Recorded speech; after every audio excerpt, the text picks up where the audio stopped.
চন্দ্রিকা একজন দালাল। সে টাকার বিনিময়ে হোস্টেলের মেয়েদের বিক্রি করে দিত। একদিন সে বাজারে যায়, তখন সে লক্ষ্য করে একটি লোক তাকে অনেকক্ষণ ধরেই ফলো করছিল। এর নাম বীর্য। সে একজন পণ্ডিত। সে চন্দ্রিকার সাথে কথা বলার সুযোগ খুঁজছিল।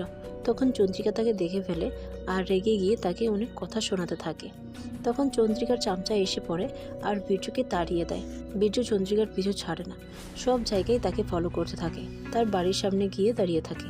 চন্দ্রিকা তাকে দেখা মাত্রই চিনে ফেলে। বীর্য বলে, আমার 56 বছর বয়স, আমার স্ত্রীও নেই, আমার 20 বছর বয়সী একটি মেয়ে লাগবে, এর জন্য যত টাকা লাগে আমি দিব।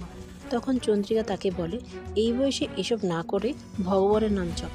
বলেই চন্দ্রিকা চলে যায়। তার পরের দিন বীর্য সোজা হোস্টেলে চলে যায় আর চন্দ্রিকাকে মোটা অঙ্কের টাকা দেয়। সেকেন্ড পার্টি দেখার জন্য চ্যানেলটি সাবস্ক্রাইব করুন।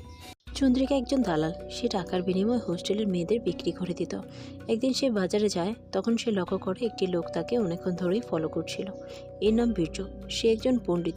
সে চন্দ্রিকার সাথে কথা বলার সুযোগ খুঁজছিল। তখন চন্দ্রিকা তাকে দেখে ফেলে আর রেগে গিয়ে তাকে অনেক কথা শোনাতে থাকে। তখন চন্দ্রিকার চামচা এসে পড়ে আর বীর্যকে তাড়িয়ে দেয়। বীর্য চন্দ্রিকার পিছু ছাড়ে না, সব জায়গায় তাকে ফলো করতে থাকে। তার বাড়ির সামনে গিয়ে দাঁড়িয়ে থাকে। চন্দ্রিকা তাকে দেখা মাত্রই চিনে ফেলে। বীর্য বলে, আমার 56 বছর বয়স, আমার স্ত্রীও নেই, আমার 20 বছর বয়সী একটি মেয়ে লাগবে, এর জন্য যত টাকা লাগে আমি দিব। তখন চন্দ্রিকা তাকে বলে, এই বয়সে এসব না করে ভগবানের নাম জপ। বলেই চন্দ্রিকা চলে যায়। তার পরের দিন বীর্য সোজা হোস্টেলে চলে যায় আর চন্দ্রিকাকে মোটা অঙ্কের টাকা দেয়। সেকেন্ড পার্টি দেখার জন্য চ্যানেলটি সাবস্ক্রাইব করুন।